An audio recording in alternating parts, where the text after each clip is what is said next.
The first one to really like dive into like the meaning of it. So like I'm really glad that I had like the platform to say it because I really been waiting to like pretty much spill it. Yeah, we've been waiting too. Alright, cool. So a quarter to nine, first off, the Chinese number for forever is 9. Alright, so just like keep that in the back. Okay. So as I was making this project, at first it was just gonna be like a little small EP. I was just gonna put out like 4 songs. It was gonna have, of course, just like hype music or like things that are relatable to people. And then I wasn't gonna think nothing of it. I was gonna work on another project. But as me and my producer Boss Man was working on music, things just got good. The music that we was making sounded really, really good, and we were like loving everything that we was making. So I was like, okay, this can be something. As I was making it, my producer was like, this stuff is like relatable. I can relate to it, like as like a guy like going through stuff that you're talking about, right. And low key reminds me of a situation that I'm going through currently. So as that was taking place, that's where the narrative came from. So when you hear like the girl talking, it's not basically like my story. It's about my producer.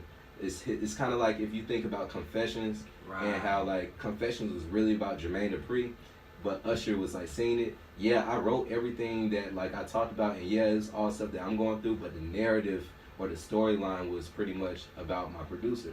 So with that, A Quarter to Nine, the title comes from the story, the narrative is basically like, he was in a relationship, fell out of the relationship, dealt with temptation and stuff, found a shorty, and then wanted the shorty to last long or like be in a prosperous relationship.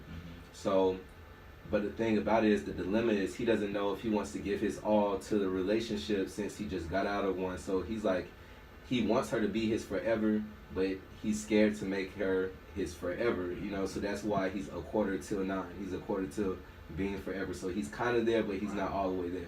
So yeah, that's the meaning behind the name. That's deep. Yeah, man. So it's real, like, like nobody will ever know that, if they don't ask or they don't like listen or, basically dissect it, but it's deep out here. It's not just like we like, oh, we made it at 8:45, we gonna name it A Quarter to 9. Right. So, yeah. No, that's very deep, man. Yeah, appreciate it. That's a dope thing, man. A lot of times people kind of do, and both are fine. Concept albums are fine, right. And non-concept albums are fine. But to have something that's like actually means something and actually goes along with the same theme or similar theme, that's exactly.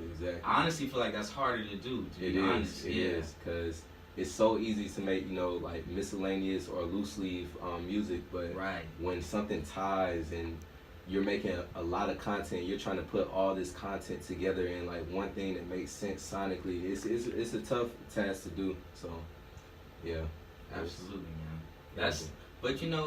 That's kind of, fortunately, that's how you make music. Right. A lot of people, like we just talked about, are gonna flex into the Macho Man Randy Savage until they die.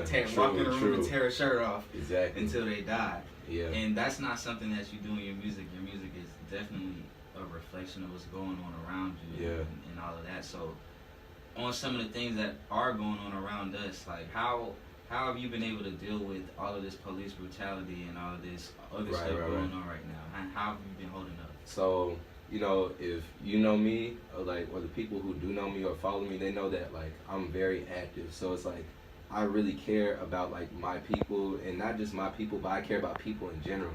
So anything that has like a negative connotation on like my people,